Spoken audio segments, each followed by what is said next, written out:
Jason Morris, it's a old school judo practitioner that I like to follow. He's heavily coaching in MMA, and a lot of jiu-jitsu guys have been learning his judo techniques for MMA. I think they're great. I came across this video years ago of him utilizing his judo in a college wrestling setting, and I think it's amazing.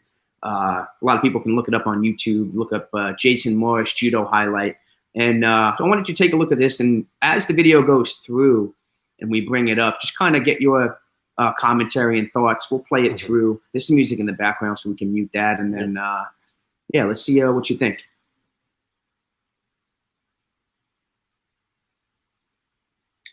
Great counter to Ranage.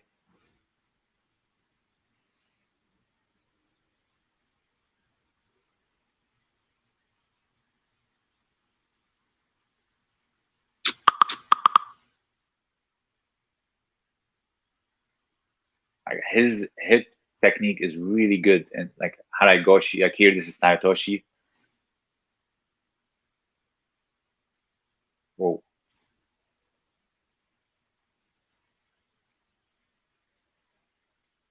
This is Soto Makikomi.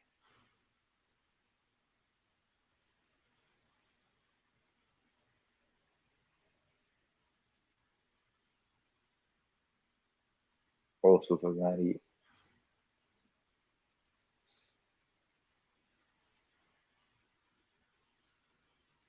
Okay, I really like when someone gets a hold of his hips or his legs, he used that to his advantage. So because like they're very pinned to his hips and they're behind him, he would just utilize judo's old hip techniques like Haraigoshi, or he did before that Ukigoshi. So I think like there can be a lot to do that, because you would see a lot in the no-gi when they're trying to wrestle each other. They try to take someone's back even before they go to the ground. I think a lot of like Jason Morris tactics can be very useful in no-gi, I would say. Here is Kosotogari. The use of his legs is brilliant. That's what wrestling needs, in my opinion. A lot of the new like instructionals on Fanatics, a lot of these wrestlers are trying to incorporate like Chigari, the stuff you see Justin Flores doing as well. Like he's putting a lot of judo into wrestling. I think this is in my opinion, the missing piece for wrestling. Maybe sacrifice throws would be next, but there's not that much gi grip, like solid grip. It's all over and unders. So the missing piece of wrestling, in order to make it more like I'd say palatable to watch, like aesthetically pleasing to watch, is the use of your legs in terms of attacks. I think that's a very surprising element that he had against other wrestlers, the use of his legs, because Ashiwaza in judo is, in my opinion, like the best you can possibly do. Yeah, that's why I love this video. Against, like here you see, he has a great clinch. He has hips to hips contact, but he put his leg on the outside and reaped it, and he got the advantage of it. The use of makikomi, or the wrap around and sacrificing himself on the ground, that's a great tactic as well. It can be done in no-gi, so no wonder he used it instead of something like circular throw or tomoe nage. And what's crazy is most of his throws, if you notice, almost all his opponents are landing on their back. Barely any of them are going belly down, like what you want to see in wrestling. He's going belly down, which is crazy if you look at some of these throws. He's demonstrating Ippon Judo in wrestling.